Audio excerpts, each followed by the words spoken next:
Do you mind? I mean, do you mind? How many of you would mind if I just had a cigarette right now? Like 99% of you. Why?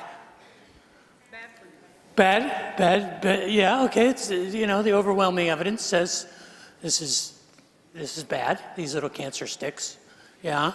What? The image has changed. The image has changed? I look good with a cigarette in my mouth. Huh? The image? Why else? Why? What? It's illegal? It's illegal? This is my church. I make the rules. Yeah, some of you don't mind because, like, what you mind is that you didn't know you could smoke in church. You're like, dang. I didn't know we had a smoking section in here. What? Because what? Stinks, smells bad. Yeah, it's disgusting. What else? Bad for your health, yeah. What about the kids that are here? I mean, how do you explain to them? Hey, Mom, can I have a cigarette? I'm 6. Pastor Dave smoked in church. What do you do with that? I mean, would any of you be bothered if I had a cigarette just because I'm a pastor? Yeah, some of you would. I mean, I literally haven't bought a pack of cigarettes in 40 years, and I was at H-E-B this week, and I promise you the woman recognized me from television when I said, can I have a pack of Marlboro 100s? And she looked at me like, are you sure? As far back as I can remember, for most of my life, there was an association between evil and smoking. In fact, I was outright told more than once, that good Christians don't smoke. Any of you ever hear that? For all of the reasons that you would mind if I smoked in church, for all of those reasons, because your body is a temple of the Holy Spirit, because it's a bad example, because it's bad for your health, and all of those things. But what I found interesting was that throughout my life, no one said that the other things we do to our bodies that are damaging, that are destructive, that ruin our health, no one said these are unspiritual things. Never had anybody walk up to somebody in a subway and knock the sandwich out of their hands and said, you've had enough. You need to stop that. That's a disgusting habit. Eating too much, drinking too much, not getting enough sleep, not getting enough exercise, not taking care of your physical body. Last week we began a conversation, it's kind of a unique conversation about what do we do with this? How do we look at our physical bodies? How do we get past the superficial focusing on appearance and the cultural messages about beauty and ugliness? How do we flip the script? How do we think of our bodies as God thinks of them? And last week we began this conversation, and today I want us to ask a difficult question. How important is it for us to take care of these bodies? How important to God is it for us to be good stewards of our physical bodies? Now, if you thought you were uncomfortable thinking that I was going to smoke a cigarette in church, buckle up, buckaroo. You've just begun to get uncomfortable today. So maybe before we get a little less comfortable, we ought to pray. Would you pray with me? Father in heaven, I would ask that the words of my mouth and the meditations of my heart would be pleasing in your sight, that you would use your words spoken by your servant, anointed by your Spirit, to remind us and to challenge us and perhaps even to change us for the better. Pray that for myself and for my family and for all of us here. For I ask that in Jesus' name, amen. For the last 2,000 years, the church has been wrong. The church has been teaching a philosophy which it co-opted from the culture that surrounded the church in its infancy. From the very beginning, the church, for the most part, has advocated for a dualistic view of the world. What I mean by that is the church has taught, either intentionally or unintentionally, that the physical world is where evil abides, that the physical world is temporary, doesn't last. The physical world in many respects doesn't matter. What matters is the spiritual world, the immaterial world, the things that will last forever. These don't matter and these do, and that dualism is not part of the teachings of Jesus. I mean, if you imagine that the incarnation itself, God becoming flesh, is the ultimate example of the integration of the material and the spiritual, then you're missing the point of the message. See, I think what happened was the church co-opted the Greek philosophy that dominated the Roman Empire, and it goes back to Plato. And Plato's theory of form from Phaedeo, from the writings of his philosophy in Aristotle, where he argued, and you'll remember this from your Philosophy 101 class in your freshman year in college, the allegory of the cave, where Plato suggested that we are spirits living in a material world. The Sting captured 2,000 years later. But the idea is that we live in this cave, and all we perceive, all of this, all of the material world, all of our material experiences are simply shadows on the wall. The true light is beyond the pleroma, beyond our earthly experience. That's where truth and purity lies, that this is all just shadows. And unintentionally, the church adopted this dualism and saw the flesh and the world as equal with the devil. In fact, the three great evils of the Christian church are the world, the flesh, and the devil. And those things that are immaterial and spiritual are supposed to be good. And what happened is, unintentionally, we corrupted our ability to appreciate the physical bodies that we have been given and understand our responsibility to them, our stewardship to care for our physical bodies. It's interesting, not only do the Gospels portray a Jesus who teaches none of this, the Apostle Paul, as a rabbi, was not co-opted by this Greek philosophy. And if you read the Apostle Paul, in many cases, he integrates the spiritual and the physical. He is not a dualist, but a holistic philosopher. On a number of occasions, 6 or 7 occasions, the Apostle Paul uses the metaphor of athletic competition to illustrate the integration of the material and the spiritual, to say that physical discipline and spiritual discipline are together. That to be simply spiritually disciplined and be undisciplined physically is no better than being physically disciplined and being undisciplined spiritually. That the one interacts with the other. Nowhere is this more prominent than in his letters to the young church in Corinth. The Corinthian church was in the city at the bottom of the Greek peninsula. It was one of the homes of the Olympic Games. It was where the marathon was originally run. And to the Corinthian church in 1 Corinthians chapter 9, the Apostle Paul expounds on a metaphor from competition, from athletic competition.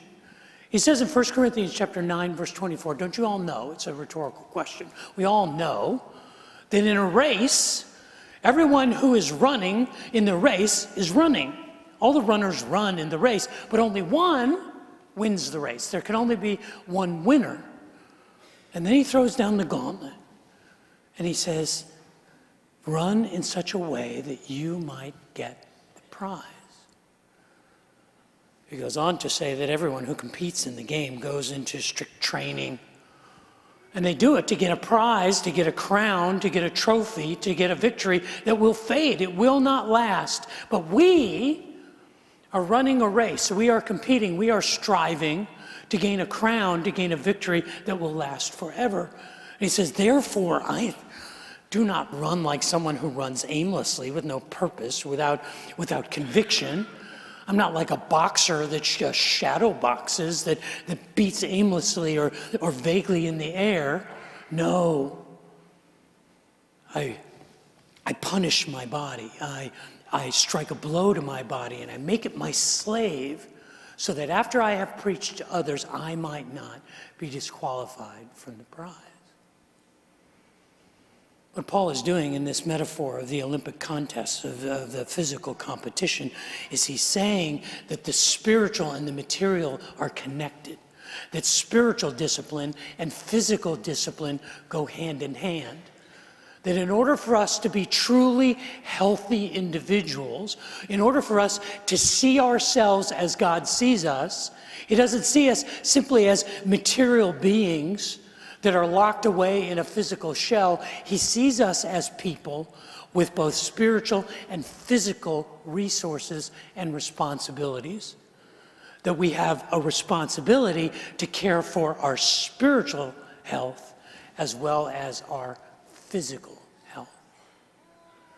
As I read through 1 Corinthians chapter 9, it makes me uncomfortable, because I realize we have often lived with this sense that if I take care of my spiritual self, that is sufficient. But he's not saying that. What does it mean to run in such a way, verse 24, that you will get the prize? What does it mean to run like a champion? It means to be both physically and spiritually disciplined. I want to share with you 3 observations, 3 commitments that I'm reminded of when I read the 3 verses following what he says is the challenge to run in such a way as to get the prize. The first challenge is, if I'm going to be physically and spiritually disciplined, I should begin with the end in mind. I should begin with the end in mind. Physical discipline is difficult. If you've ever been an athlete, if you've ever gone through a training camp, if you've ever tried to go on a diet, if you've ever tried to improve yourself physically, you realize that it can be very unpleasant and very challenging. I learned this when I was running. For 15 years of my life, I used to get up early every morning and run at least a 10K. I did that for the better part of 15 years, and it was my effort to get in shape. Frankly, I liked it because it was my time to be alone.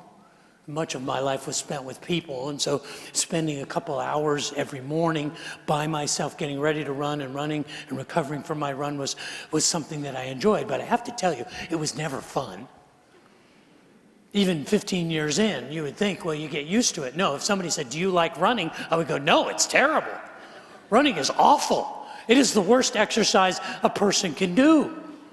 But I figured I had this theory in my head that for every day that I ran, I added a day to my life. So I ran a lot because I wanted to cultivate my physical health. And when I ran, I prayed and I sang and I thought, and I had arguments with my wife in my head.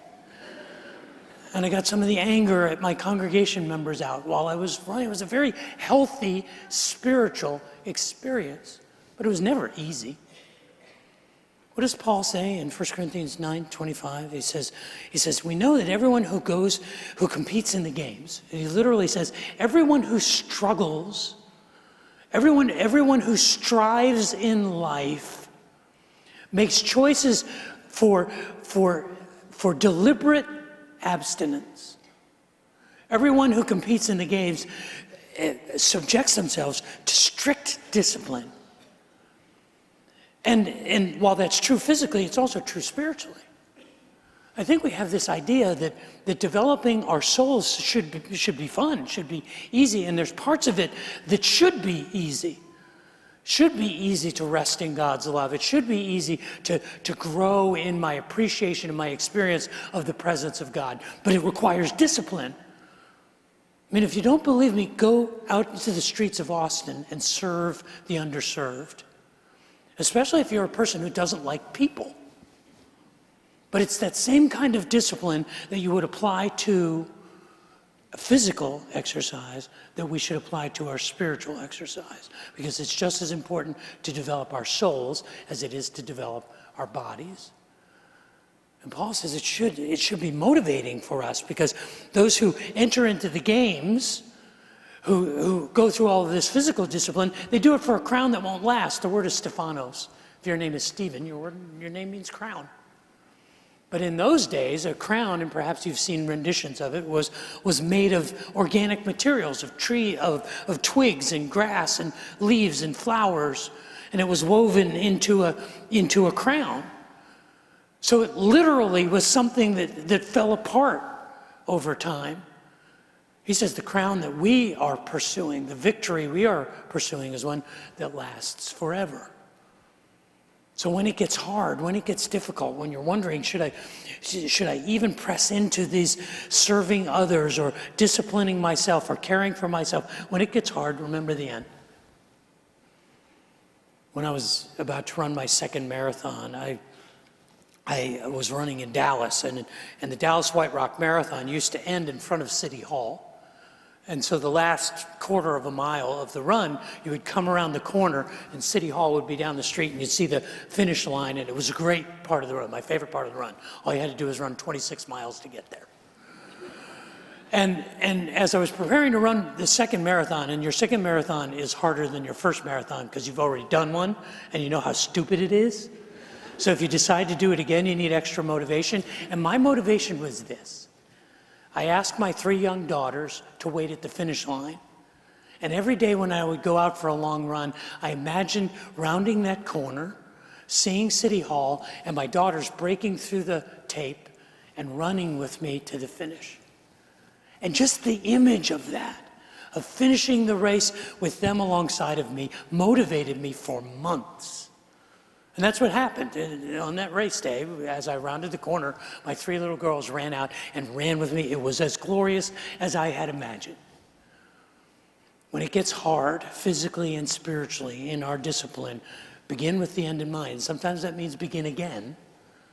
Pick it up and start again with your exercise, with your diet, with your better health habits, with your Bible reading, with your prayer, with your serving, with all of these things. Begin again with the end in mind. The second commitment that I observe here is that we should be intentional about our health, both our physical and our spiritual health.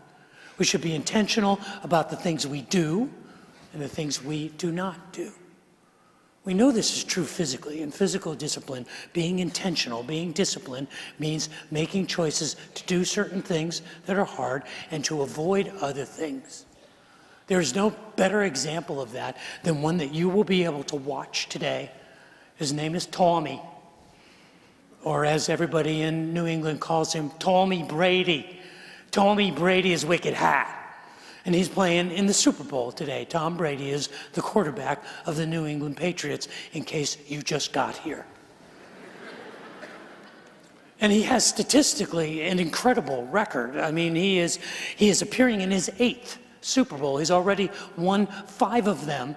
He is the first professional football player over the age of 40 to start at the position of quarterback in the Super Bowl. In fact, he is the first player who's not a punter or a kicker to even play in a Super Bowl. And the statistics that he has racked up over his 18-year career are amazing, but what's more legendary than that are his legendary physical habits. His eating habits, his dietary habits, his workout habits, his preparation habits. What makes him as good as he is, and some people believe he is the greatest of all time, is because he is sincerely disciplined and intentional and purposeful in everything he does. This is what Paul says in verse 26. He says, therefore, I don't run like someone who's running aimlessly. I don't fight like a boxer, just shadow boxing, just beating the air, just sort of ripping through the air. I have a purpose in everything that I do. There's a purpose for my physical choices and a purpose for my spiritual choices. Have any of you ever fasted? You ever tried fasting as a spiritual discipline? I don't like talking about this, but it's something that I do every week. Every week, and I have for most of my professional career, from the time I have my last meal on Friday until I am finished here on Sunday. I don't eat, I fast throughout Friday night, Saturday, Sunday morning. So whenever I'm here on Sunday morning, I'm really hungry. You ever see a communion wafer look good to you? Try fasting for 36 hours. And yeah, that looks delicious. But the reality is I do that as a practice that reminds me that my physical body and my spiritual body are connected. Because when I feel that hunger throughout the day on Saturday, I'm reminded that that's an appetite that is also a spiritual appetite. That my hunger and my passion to learn about God, my hunger and my passion to serve you should be growing just as my hunger is growing on Saturdays. And after decades of doing it, it never has diminished. It's never gotten easy. But I'm very intentional about that, very purposeful about that. Just as you should be purposeful in the way you care for yourself physically, you should be purposeful in the way we care for ourselves spiritually. Now, there's something that I have to share with you today because it is Super Bowl Sunday. And it's not just about Tom Brady. It is about we as a good Christian community and who we will root for in the Super Bowl. Because officially, as a church, as Riverbend Church, today, we are Eagles fans. Now, it pains me to say that. I'm a lifelong Cowboys fan. I grew up in the Philadelphia area. I know how obnoxious Philadelphia fans are. So validating them is not something that I'm used to. And I actually have a lot of admiration for Tom Brady, and I respect the excellence that the New England Patriots manifest. But here's the reason we are Eagles fans today is because this is Nick Foles' home church.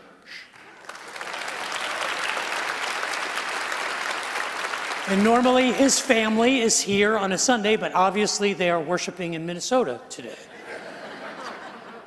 Preparing to support their son and their brother and their uncle in the big game.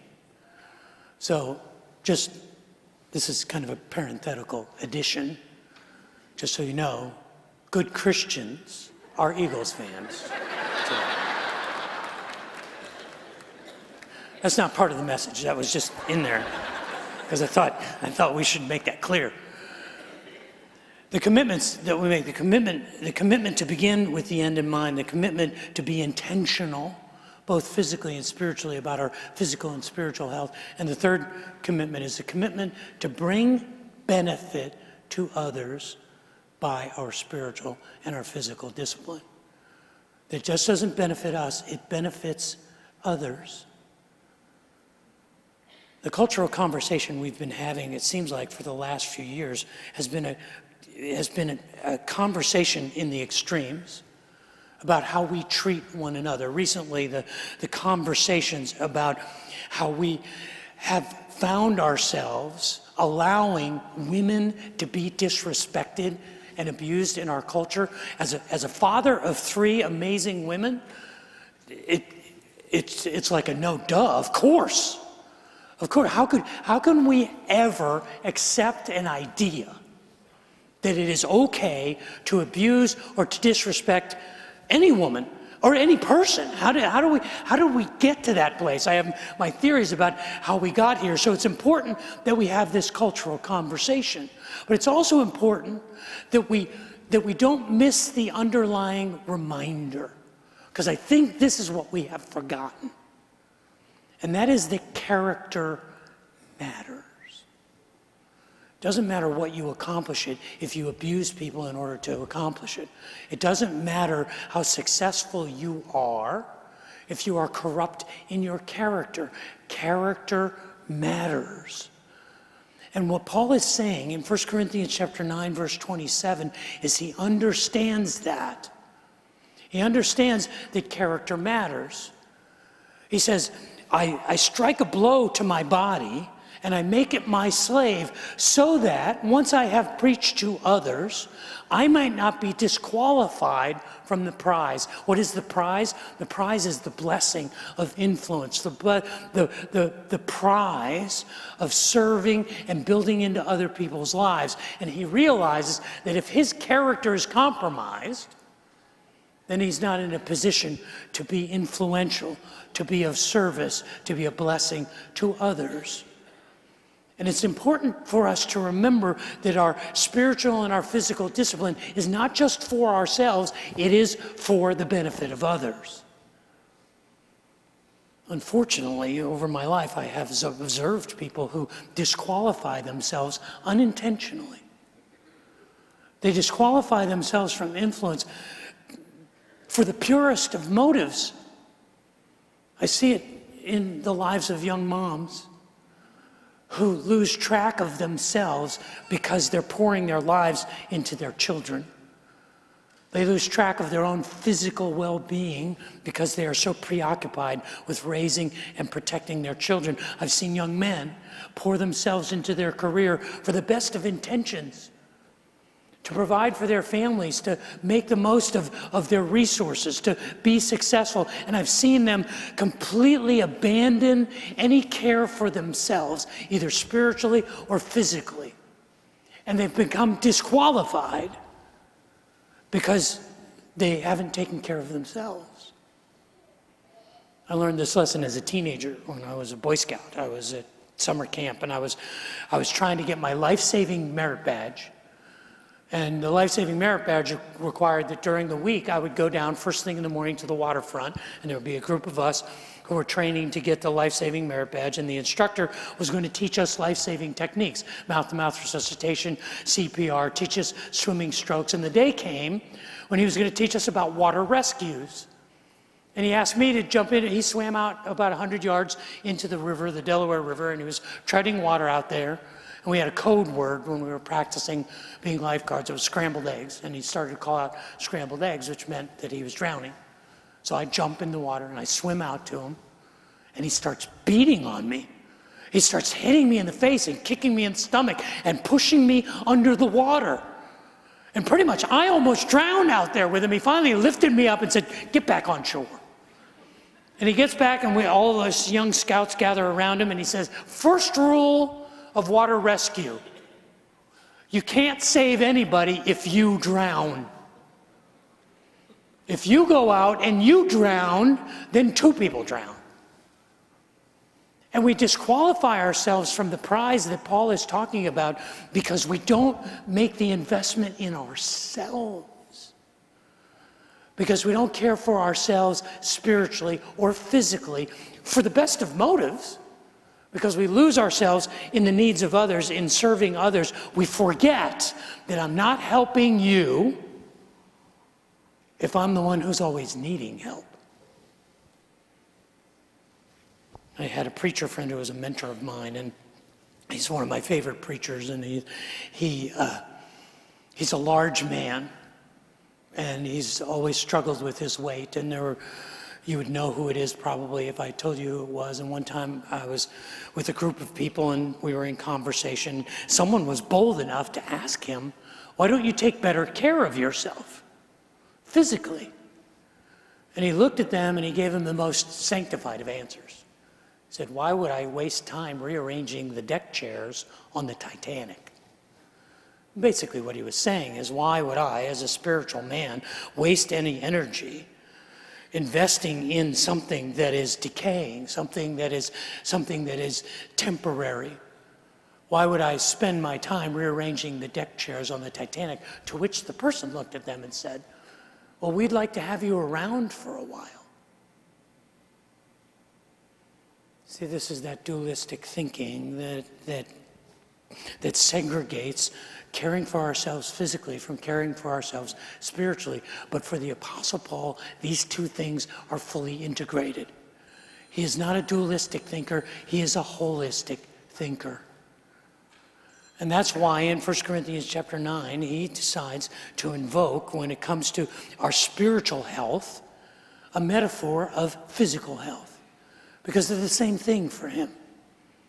That's why he says, don't you know that in a race, all the runners run. You're running in a race. And you should run in such a way as to get the prize. And he throws the gauntlet down. And he dares to make us uncomfortable and says, you can do better. I can do better. And I think we all know that. We all know we can be healthier spiritually and we can be healthier physically. All of us know that we can do better. And he says, that's a good thing. Run that way. I would suggest that we can make 3 commitments. That I will begin with the end in mind. And I will be intentional about my health. And I will bring benefit to others through my discipline. I know that makes us uncomfortable. I know that kind of perhaps reminds us of our shortcomings and inflicts a little bit of guilt on us, but that's okay. We can all do better in taking care of ourselves physically and taking care of ourselves spiritually. Because true health is holistic, not dualistic. I believe that for 2,000 years, the church has advocated an incorrect theology. If you want to know what Plato's philosophy was like, watch the movie The Matrix.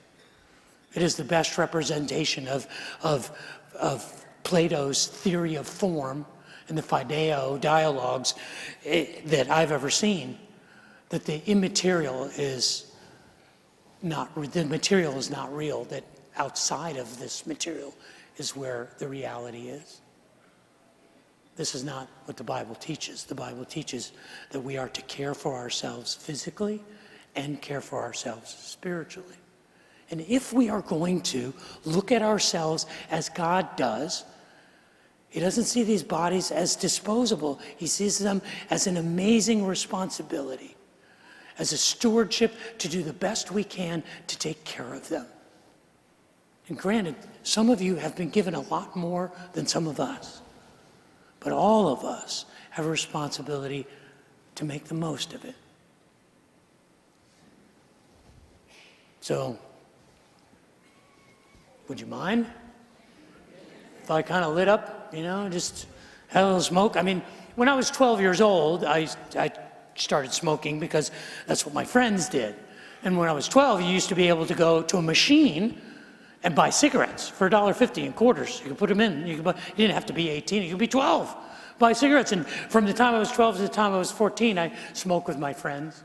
I used to hide my cigarettes out of my fort in my backyard until my little brother narked me out one time. He comes into the house with my cigarettes and he said, "Hey, Mom, Dad, look what I found in Dave's fort." I'm like, "I'm going to kill you." Cigarettes are bad for your health, Pete. But even though I did that, I did it because it was something I thought that's what the cool kids did. I never really liked it. I've never really had to struggle with nicotine addiction, like some of you are familiar with. I've never had to exchange the addiction to cigarettes so that I wouldn't be addicted to something worse. And I understand the struggle of that. I get it. I mean, when I was in seminary, I started smoking a pipe because I thought it made me look academic, theological. But my wife reminded me, that smells terrible.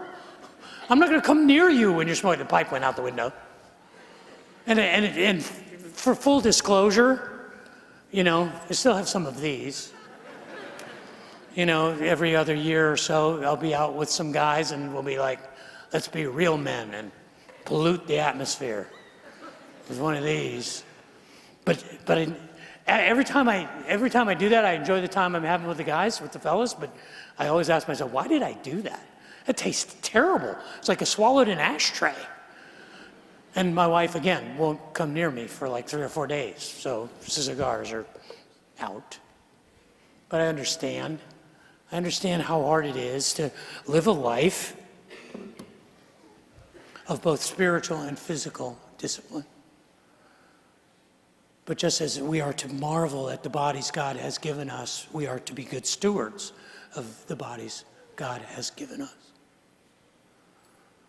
It's like my mom used to say. My mom used to say, "David, mind your P's and Q's, mind your manners." It's like my mom would say to me, mind your body.